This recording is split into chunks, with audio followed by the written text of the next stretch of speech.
Salut les cinéphiles, ici Kane pour vous servir. Aujourd'hui, on va parler d'un film d'animation avec des animaux qui parlent. Zootopie. Judy Hopps est une jeune lapine qui rêve de devenir flic à la ville.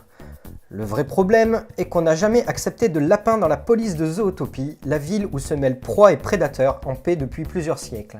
Qu'à cela ne tienne, notre petite lapine s'entraîne dur pour rentrer dans la police et y parvient. Sauf que ce n'est pas le boulot qu'elle s'imaginait. Alors oui, un film d'animation avec des animaux qui parlent, il y en a plein. Mais celui-là est un peu différent. Déjà, parlons du réalisateur. Ou plutôt des réalisateurs, oui, parce qu'il y en a trois. Byron Howard est à la base un animateur et il a bossé sur des longs métrages Disney tels que Pocahontas, Mulan, Lilo et Stitch, Frères des ours, Chicken Little. Déjà, c'est pas rien. Mais il a été aussi le réalisateur de Volt et de Réponse. Et ça fait tout. Rich Moore, quant à lui, a réalisé Les Mondes de Ralph et d'autres films et courts-métrages que je ne connais absolument pas. Et même si ce film est assez critiquable sur le fanservice et qu'il est en deux parties, l'une normale et l'autre toute rose, on doit saluer l'idée. C'est pas banal de faire vivre des héros de jeux vidéo comme des gens normaux. Jared Bush est scénariste et il est le créateur en chef du scénario de Big Hero 6, donc les nouveaux héros en français. Et lui aussi en a fait plein d'autres en tant que scénariste, surtout des séries d'animation en fait, comme Pen Zero Part-Time Hero ou la série animée Dumb and Dumber. Oui, quelqu'un a eu l'idée de faire une série animée Dumb and Dumber. Bref, du beau monde en somme, et on sent la volonté de ces jeunes réalisateurs de vouloir sortir des sentiers battus par Disney ces dernières années, en s'essayant à des concepts plus mûrs et s'adressant aux petits comme aux grands. Mais c'est d'autant plus flagrant dans ce film, et je vais y revenir. Alors, qu'est-ce que j'ai pensé de ce film? Mais oui! Je dis oui! Déjà, l'animation est parfaite, et ce n'est pas nouveau avec les films d'animation Disney Pixar ces dernières années. Mais même si j'étais pas fan de la modélisation de certains films, celui-là m'a bluffé. Les textures sont magnifiques, l'intégration des modèles dans les décors est superbe, bref, du très beau travail.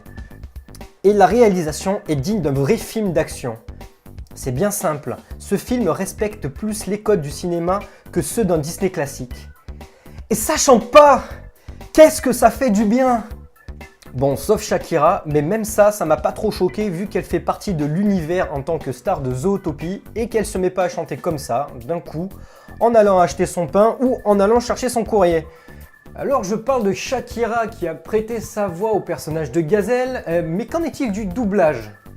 Alors, au risque de me faire lyncher, j'ai vu le film en doublage français. Donc autant dire que je n'ai pas entendu Shakira parler. Mais sa doubleuse, Lubna Gourion, qui a joué dans Plus belle la vie et la série Maison close. Mais ça ne me gêne pas le moins du monde. Parce qu'à la différence d'un film normal, que je préfère de loin voir en VO pour saisir toutes les subtilités du jeu d'un acteur, ici il n'y a pas ou peu de ces subtilités. Et même si la motion capture peut saisir les visages des gens de nos jours, le doublage est nécessaire après la réalisation du film. Sauf cas exceptionnel, mais là on rentre dans un domaine où le jeu d'acteur est nécessaire à l'immersion. Qui plus est, les visages de Zootopie sont tous animalisés. Et s'il y a des acteurs derrière, on les reconnaît pas. Tout ça pour dire que oui, la VF est d'excellente qualité. Petit bémol sur le choix de certains doubleurs, mais dans l'ensemble, les voix correspondent bien au profil. Que des bons points pour ce film. Mais qu'en est-il de l'histoire finalement? Bien qu'un peu simplette et de scénario facile, on se laisse prendre par cette aventure de flic prometteuse mais stigmatisée. Il y a des scènes tragiques, des scènes tendres, des scènes à mourir de rire. Sans spoiler, pour ceux qui l'ont vu, si je dis loup, vous devez tout de suite voir de quoi je parle. Bref, une jolie histoire avec un twist sympa au milieu. Mais ce qui m'a le plus étonné, agréablement j'entends, c'est le nombre de références à des films ou des séries. Pêle-mêle, on peut citer Le Parrain, L'Arme Fatale, Breaking Bad. Et je suppose que j'en ai raté plein encore. Rassurez-vous, les plus petits ne seront pas choqués, cela reste toujours soft vu qu'on est chez Disney, mais c'est un vrai plaisir que de voir ces scènes parodiées avec intelligence.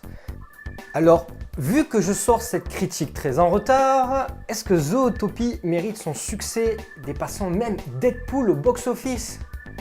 Oui, et plutôt 2 fois qu'une. Ce film est drôle, intelligent, parle de la différence sans tomber dans le dramatisme débile. Oui, ce film est un cliché. Le héros qui vient d'en bas et qui obtient la reconnaissance de ses pairs. Mais n'oublions pas qu'il est destiné à être vu par toute la famille. Et il y a deux choses importantes à retenir. Certes, ce film parle de l'exclusion, mais en aucun cas, on ne stigmatise l'héroïne parce que c'est une femme. Et ça, c'est un très bon point.